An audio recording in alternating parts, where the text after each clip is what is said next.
位全球流行同埋股榮嘅讀者，大家好啊！咁咧，我係 Wendy 啦，今日亦都有股榮咁同大家講下呢個嘅積金易 eMPF 呢個平台啦，同埋呢個美股咧，其實挫上挫落咧，咁我今日都會講下究竟其實點樣可以轉你嗰個倉啦，同埋有啲乜嘢美股嘅基金可以推介嘅，咁歡迎呢個嘅股榮嘅。大家好啊，好耐冇見。喺影片開始之前，我哋都要重申一次，今集嘅影片只係作教學嘅用途，唔係推介大家作任何金融產品嘅投資。咁咧，大家如果喺投資之前咧，都要衡量下投資所涉及嘅風險。推出呢個嘅積金易平台，當然係為咗盡快去到實行強積金全自由行啦。究竟積金易平台有啲咩好處呢？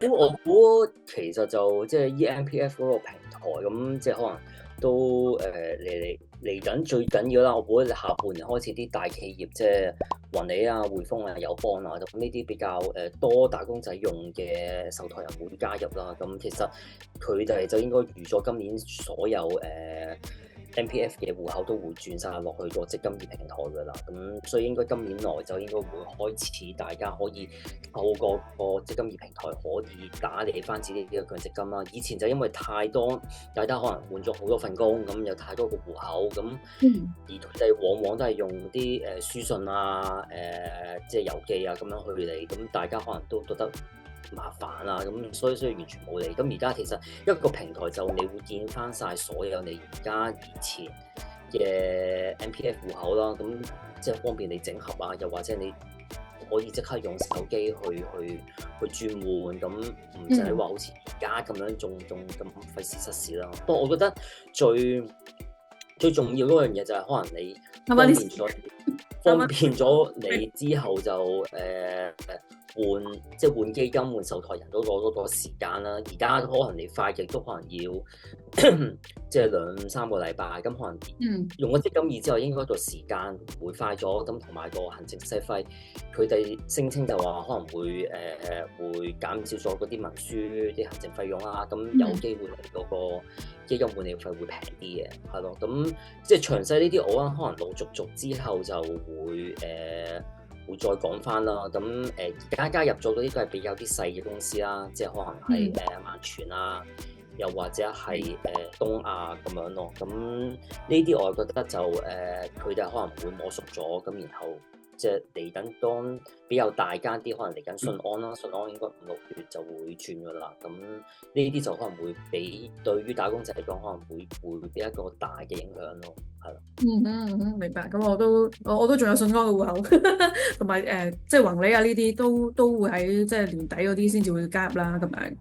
咁當然即係eMPF 都有佢嘅好處嘅。咁我想問下，即係其實點樣先至值得係即係值得去到換碼咧？即係換你嗰個即係 MPF 嗰個嘅基金，你自己覺得點樣睇咧？即係尤其而家個市況更加唔明朗。其實我即係以前我都其實都講咗幾次啦，即係其實即係每間受託人都有佢有自己嘅長處啦，又或者佢哋自己嘅叫做強項嘅基金啦。咁所以其實係唔係由以前又或者依家用嗰個半自由行咁樣去換啦，又或者往後用積金易去換，咁其實我覺得都係取決於4點啦。咁第一點就係嗰個最緊要係個基金嘅表現啦，係咯。咁如果其實你係諗住往後你諗住重倉某一類股份，即係我 let's say 係美股基金嘅話，咁其實你會見到零舍其實可能你10幾間受託人都有，咁但係好似係有2-3間係特別好啲嘅喎。咁其實你就要諗下，即係 let's say 如果你嗰個美股基金你係佔咗成差唔多50%一半嘅話，咁其實你呢一樣嘢你咪去值得去轉一間受託人作一個中長線嘅退休部署咯。咁你始終我覺得強積金即係唔係真係用嚟炒嘅，咁其實真係用嚟一個即係叫做穩存，或者係做一個之後退休嗰個準備。咁個表現其實可能你話1年爭1-2%，其實去到你之後20-30年後，可能嗰個穩存個效應會係好大。即係可能其實講一個個回報可以相差成1倍咁樣。咁所以我覺得，即係如果你係諗住重倉某一類嘅股份，而嗰一類嘅股份你而家現有嗰個受託人係表現係差嘅話咧，咁我覺得要轉咯，係啦。咁第二點就係嗰個基金收費啦。咁有啲基金收費，咁其實可能可以去到1.5% 或以上，有啲零舍舍可以點解可能去到1%，甚至0.8、0.09咁樣。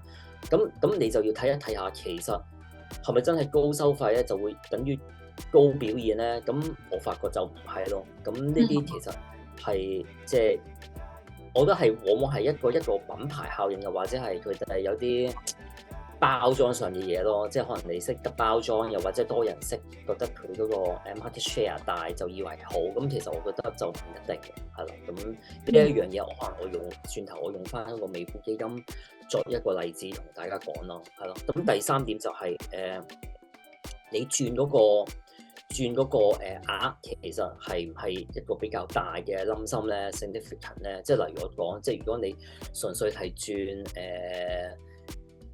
10%、20%內咁樣，咁其實我覺得，如果你真係啲基金表現唔係爭得太遠，其實就唔需要話為住而轉咯，係咯。咁同埋要睇下你嗰個基金其實係咪啲特別嘅基金咯？即係如果我咧寫係啲懶人基金、核心累積或者係65歲後基金，咁其實間我覺得個表現唔會話爭得太遠嘅，因為佢哋都其實都。佢哋 so call 呢一樣嘢都係啲被動指數啲，即係要跟一個 benchmark 啦。咁嗰啲其實唔可以拋離嗰個指標太遠啦。咁所以其實佢哋間，即係如果你係諗住重倉啲核心累積基金或者係65歲基金，咁呢啲就唔需要話特登要轉咯，係咯。咁你話相反，你話可能係美股基金，又或者係可能係有大中華呢啲係咯，即係如果有人哋都仲中意呢啲，又或者係啲環球股票基金嘅，咁我覺得呢一類嘅基金係重倉嘅就值得轉嘅，係咯。咁第四點就係睇下個受託人係咪有啲比較自家即係零舍得佢有嘅基金，又或者係比較少數嘅基金咯，即係咧，可能雲理佢可能真係有一隻康健基金，即係全世界得佢一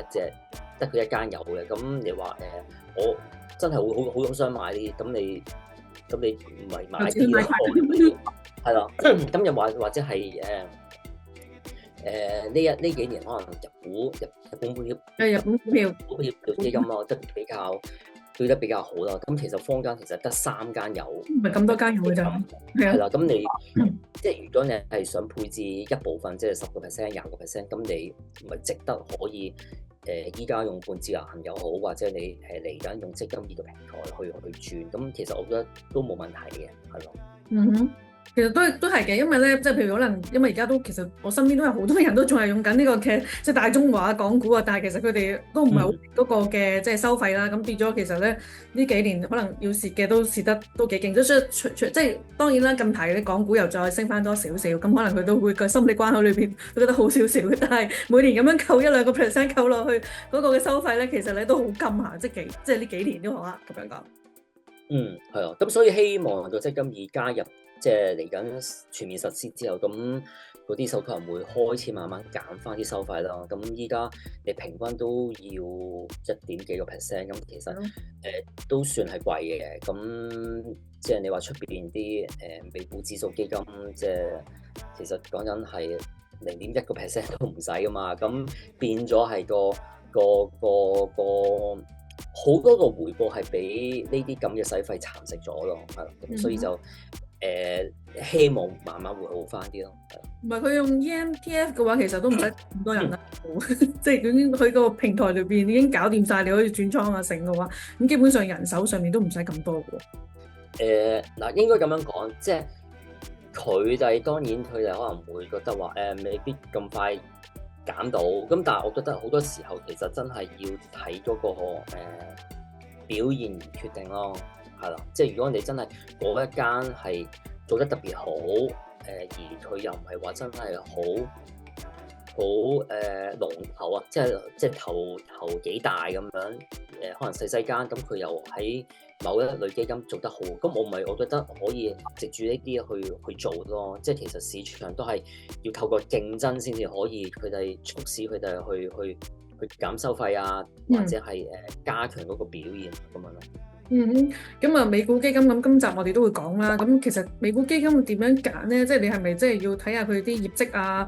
即係睇下佢啲收費啊？即係有啲乜嘢 criteria 去揀一啲即係美股基金咁樣咧？我覺得即係呢一期可能跌咗啦，咁可能嚟緊呢一年阿 Trump 都繼續會搞好多嘢，咁個市都會即係無論個美股或者係成頭全球股市都會挫上挫落。咁其實我覺得呢啲反而係一啲機會，係可能可以係作一個部署咯，係咯。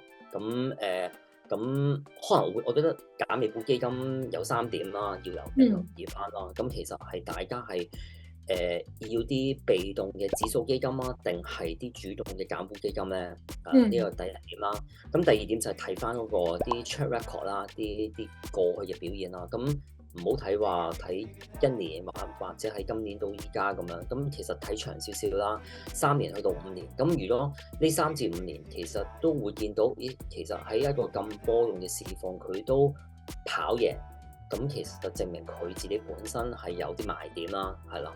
咁又或者唔係喎，原來佢今年係表現得好好，咁但係之前嗰啲年度累積表現其實好差喎。咁你就會留意到就話佢可能係佢嘅表現太過波動啦，即係太過錯，佢未必有一個好穩定嘅，或者跟一個指數、跟一個指標可以跟得好好嘅。咁呢啲咪要諗清楚咯。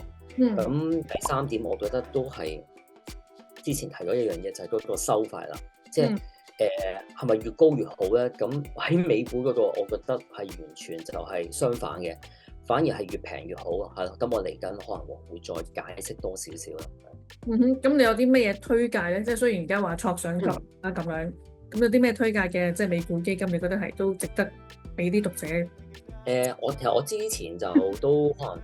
呢1-2年其實我都喺個 Patreon 都有名過㗎啦，咁可能我今次我都同大家講一講翻啦，即係其實我覺得到依家 so far 為止啦，咁以後我唔知啦，可能佢哋都會轉啦，咁可能得3隻嘅美股基金嘅 MPF 係值得大家去轉咯。咁第一隻就係匯豐咯，匯豐佢有一隻，其實匯豐恒生都係同一間咯。匯豐嘅優日北美指數追蹤指數基金啦，係啦。咁第2隻就係友邦嘅優選美洲基金啦。咁第3隻就係中銀保誠嘅簡易北美指數追蹤基金。咁大家會睇到啦，即係3隻入邊有2隻。其實佢個名都係叫做追蹤指數基金啦，咁其實佢都係叫做跟住啲指數去揀股，即係其實都係被動基金啦。咁另外有一隻叫做友邦優選美洲基金啦，咁其實佢公司嗰個字眼上咧，佢就聲稱佢唔係一隻追蹤指數基金嚟嘅，咁但係咧，佢其實入邊嗰個操作咧，其實就我覺得同佢嗰個指數基金冇乜分別嘅。咁我嚟緊會同大家講翻少少咯，係咁係啦。咁可以睇一睇翻其實嗰啲表現係咪？呢啲表現咯。咁我覺得即係講就冇用嘅，即係最緊要睇翻啲數字，其實係咪真係咁好咧？係啦。咁你睇翻啦，其實今年齋睇今年啦，咁05年到依家，咁其實去到我用翻即係可能對佢啲每隻基金都有啲唔同嘅節數日㗎。咁我用翻截至所有啦，都係截至4月22號咁樣為止嚟計啦，係啦。咁 so far 其實就10幾隻入邊咧，你會見到個表現咧，都幾平均嘅，係啦，都幾平均咁樣跟住嗰個指數咁樣跌啦，係啦。咁你大概其實呢段時間美股標普大概都係跌9% 度啦，係咯。咁可能大家見到見到嗰一堆嘅美股 MPF 咧，其實今年到依家其實都係跌咗10%去到12% 咯，係咯，即係啦，即係最好嗰隻可能你話萬全又或者係信安咁，可能佢9.6、9.7到9.9%。咁首先我提到嗰3隻嘅美股 MPF， 咁大概都係9.7% 去到10.1% 咯，即係其實就差唔多嘅，係啦。咁你話再拉翻長少少，咁其實你真會見到一啲比較大嘅差異咯。咁你見到我用翻3年嚟計啦，咁你會見到友邦啦、美洲基金，其實同埋個2成嘅全部都匯豐嗰個啦。咁其實就叫做係表現最好嘅。咁啊，匯豐嗰隻就22.9% 啦，友邦嗰隻就22.5% 啦。咁中銀保誠就21.9% 咯。係相對上佢哋呢3隻嚟講，喺一個拉長少少3年睇咧，就會係表現得特別好少少嘅，係啦。咁同埋，我覺得呢一點都要望一望翻點個管理費啦。咁你會見到睇到個管理費好似唔使1%。係啦。即係友邦匯豐就最平啦，叫做相對就叫做相對平啲啦，接近平，咁最平咯，係0.82%，因為最平係而家係暫時係隻永明嘅，係啦0.81，咁其實都差唔多係咯。咁中銀保誠可能高少少咧1%咯。咁最貴咧，你會見到其實係隻雲理啊，同埋隻信安啊。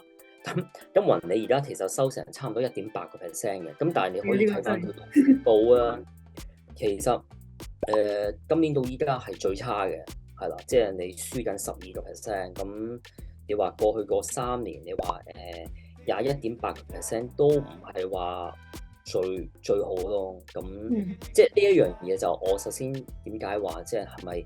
收費得越高，佢個表現越好，其實就唔係一定嘅，即係反而我覺得嚟緊大家係想重衝喺個美股嘅 MPF 咧，係要諗一諗下，其實跟住指數基金去行嘅美股 MPF 咧，可能會俾大家一個比較穩定嘅回報咯，係咯，因為始終可能你話佢友邦、匯豐或者係中銀，咁其實佢咪 exactly 跟住標普500指數嘅 benchmark， 咁但係佢入邊嗰個成分咧，其實都我覺得應該有80% 接近啦，係啦。我轉頭可能我俾個sample俾大家睇一睇。咁另外你話點解雲理嗰啲會比較差啲咧？其實佢係一隻叫做主動基金咯，即係基金經理佢去主動去揀股，然後佢即係當然啦，你可能係喺個大牛市，咁可能佢揀啲比較多少少嘅叫做熱炒股啦，咁可能個基金表現咪勁啲咯。咁相反，一去到啲調整市嘅，咁呢啲股份其實相對上咁咪會飄忽啲咯，即係挫上挫落，咁相對上佢個表現就唔會好似啲指數基金咁穩定，係咯。咁所以我覺得喺呢個考慮之下，咁嚟緊我都覺得指數基金啦，同埋低收費嘅，咁可能會有一個保證添，係。佢反而即係主動去揀股，仲衰過你被動揀股咁樣。其實我本即係無論 MPF 又好，又或者我自己可能啲其他嘅投資又好，咁其實我都相當都幾大嘅比重擺咗喺啲指數基金嗰度，即係反而係容易管理啦，同埋你唔需即係你覺得嗰個股市長期係好嘅，咁其實佢個指數你挫落咗之後佢會升啊嘛。但係有啲可能你話你買啲個別股票，咁可能佢一衰咗之後就永遠彈唔翻上嚟咯。咁呢一樣嘢就可能係即係呢啲就係 MPF 題外話啦。咁但係其實有咁講嘅，即係美股嘅話係，即係美股基金係咪即係嚟緊呢幾年都叫做睇好嘅咧？咁樣即係因為而家嗰個市都即係每日都好唔同啊。我自己會睇得相對上審慎啲啦，即係冇以前咁樂觀。咁我覺得你長遠嚟講，你話即係阿 Trump 即係 Even 你話你仲有3-4年玩，咁你美股除非佢。你都會換裝換人噶嘛，你唔似大陸咁樣 keep 住噶嘛，咁變咗就話你呢幾年你話反而你話趁住呢段時間調整市，咁你月供又好，又或者係慢慢喺個配置上喺個美股比重嗰度，可能你調整下，咁我覺得部署翻為之後嗰個再升浪咁作一個準備咯，係咯，即係我知唔少人可能你話 miss 咗之前可能兩三年嗰個美股大升浪，我都覺得冇乜所謂嘅。咁既然咁係咪仲有佢上咗場嘅，咁咪趁住呢段時間去坐下貨咯，係咯。咁你除非你覺得美股又或者美國玩完啫，咁我覺得即係短期內呢3-4年都未必會嘅，係啦。咁咪趁住啲時間坐下咯，係咯。咁反而係嗰個就住呢啲機會去真係有需要嘅咪換咯，係。明白。咁啊，另外就即係你都有啲即係今集啦，我哋都會講下你講話友邦有2隻嘅美股嘅 MPF 比較啦。咁不如都講下其實有啲乜嘢嘅好同唔好咧？你覺得？係咯，你睇翻其實嗰個表咧，即係我會同大家講翻啦，即係 Even 友邦佢自己本身佢自己所有啲計劃入邊咧，佢自己都有2隻美股基金嘅，一隻就係即係友邦優選美洲基金啦。咁呢一隻就個管理費平啲啦，0.82。咁其實我當佢都係一隻啲指數基金㗎啦，係啦。咁另外一隻其實就係友邦。咁就叫做優選北美股票基金。咁你會見咧個管理費咧0.04隻係 double 嘅，即係一個0.82啦。呢一隻咧係1.67喎，即係其實貴成倍喎。咁但係你見佢個表現咧係啱啱好全部，即係無論今年或者過去1年、過去3年都係跑輸嘅。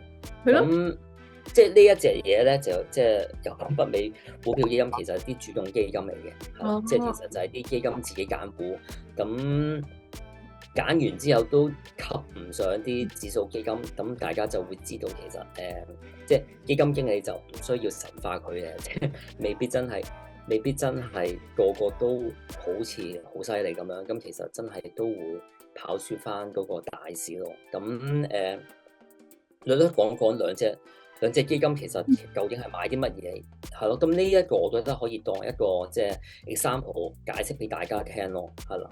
咁大家會見到啦，即係貴啲嗰隻啦，北美股票基金啦。咁其實買啲乜嘢嘢咧？咁其實我哋喺佢嗰啲每個月啊，或者每一季嘅季報其實睇唔到嘅，即係你要真係睇佢買到啲乜嘢嘅啲股票，又或者係啲咩基金咧，其實你要再睇下佢嗰個年報。咁因為佢積金局其實佢要求啲受託人咧，每年都要出一份嘅年報，咁解釋翻，咁其實佢就係大致上係買啲乜嘢咯，係啦。咁所以要喺個年報嗰度睇一睇翻個詳細資料咯。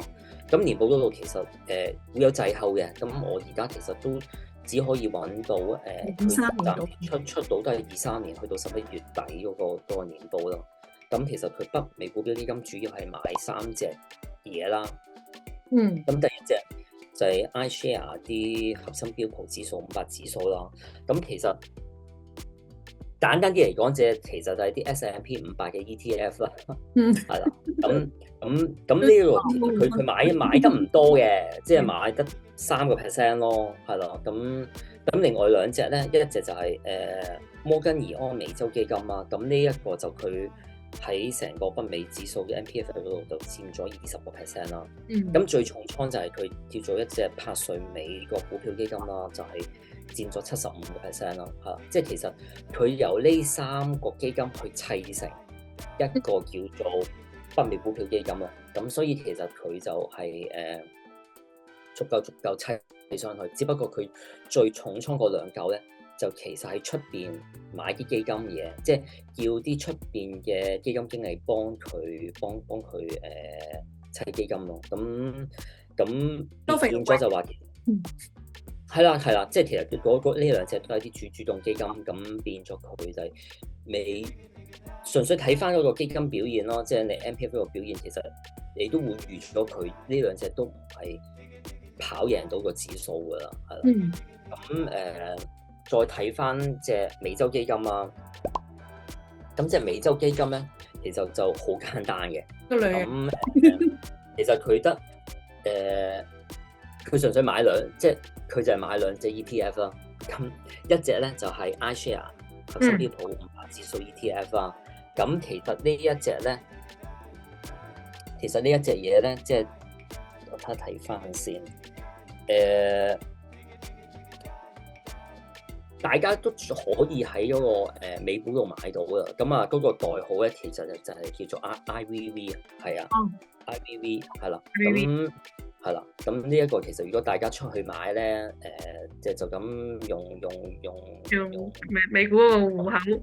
係啦。咁其實嗰個每年嘅管理費係講緊唔使0.1%，係啦。咁係啦。咁所以佢就重倉咗隻S&P 500嘅 ETF 啊。咁另外一隻就係第二間公司嘅 S&P 500嘅 ETF Trust 啦。咁其實呢一隻大家都買到嘅，即係 SPY， 即係其實即係 SPY 係啦。咁22% 啦。咁所以大家會見到其實佢美洲基金名義上咧，其實真係 S&P 500嘅 ETF 嚟嘅，係啦。懶人基金好似咁樣，咩都唔使諗啊呢啲。唔係，即係大家望落去，即係佢個名，佢冇標明嗰個指數基金咁，但係佢實質上就係其實係一個指數，即係以美股嘅 ETF 咯。咁所以你會見零零舍舍，佢點解喺咁多隻基金入邊跑贏，就真係因為佢係真係一個 S&P 500嘅 ETF 咧。咁佢個大市上，佢本身自己本身就係一個 benchmark 咯。係啦，咁只不過佢就係點都會跑出 S&P 500，就係因為佢平亦都要0.8% 咁樣。咁你買 S&P 嘅 ETF， 你平嘅話，你係唔使0.1% 咯。係啦，咁所以就友邦嘅 ETF， 咁我覺得友邦美股 ETF， 大家要記住要揀美洲基金，就唔好揀啫北美股票基金啦，即係唔好俾佢啲名fix 咗，所以都係揀啲。係啊，即係其實你好多人睇完之後，美洲基金同埋北美股基金，即係差唔多啫咁樣，覺得即係會覺得係同一樣嘢，咁其實係唔同嘅，係啦。咁呢一樣嘢大家會留意翻咯。咁仲有隻HSBC 有兩隻，又係係啊，係啦，即係其實個道理一樣嘅。咁匯豐恒生一樣啦，即係有美股基金都有兩隻啦，一隻就係啲追蹤指數基金啦，一隻就係索性都係叫做北美指數基金啦。個管理費冇友邦爭得咁遠，不過都係0.8同埋1.3個分別咯，即係都貴成6-7成係啦。咁同埋嗰個表現又係一樣嘅。今年1年、3年、5年又係跑輸晒嘅。咁所以我就覺得又係嗰句嘢啦，即係被動指數基金唔係主動。點都係好過主動基金噶啦，係啦，即係唔係個個都係巴菲特啊嘛。如果係真係佢出一隻嘅話，如果真係得嘅，咁寧願買巴郡算啦，係咪先？係啦。咁匯豐嗰度咧就個披露上冇友邦咁詳細嘅，咁佢自己其實佢本身嗰個披露上就係咁樣咯，即係佢嗰隻北美追蹤指數基金，佢自己聲稱咧就係買落一隻叫做HSBC North American Equity Index Tracking Fund 係啦，即係你會見到係一啲追蹤，即係佢哋自家嘅追蹤指數基金啦。咁另外佢哋自己本身一隻嘅北美股票基金，咁其實佢就係買一個叫做 HSBC American Equity Fund 咯，係咯，即係佢呢一個個字眼上就冇 tracking，即係你唔會，即係其實你未必知道佢入邊其實係買啲乜嘢股票咯。睇完之後，又或者又或者佢個 tracking 分你唔係太過知道佢係咪真係買 S&P， 咁但係我睇翻純粹睇翻個基金表現，你會預咗同嗰個 S&P 唔會話爭得太遠，係啊。咁你追蹤指數你會追蹤啲古靈精怪嘅指數噶嘛？咁你其實都係追蹤啲大路嘅 S&P 啊，又或者係即係最多係加多少少啲個人化元素咯。明白，好啊。咁啊，我哋咧今集咧其實咧都講咗，即係簡單講下，即係有啲美股嘅即係追蹤指數基金，我哋應該點樣揀啊？或者我哋即係係咯，即係成個美股我哋都即係股榮都係覺得呢幾年可能都係錯下咁，但係都係一個叫做即係我哋叫做平均買入嘅一個嘅時間表啦。咁之後可能都會嚟緊會有你跟住嘅升市，但係大家都唔知啦，係咪先？咁都係而家呢個時候都係部署緊嘅。咁啊，希望大家喺今集裏邊咧都會學到咁多嘢啦。咁啊，我哋下集再見啦，拜拜。拜拜。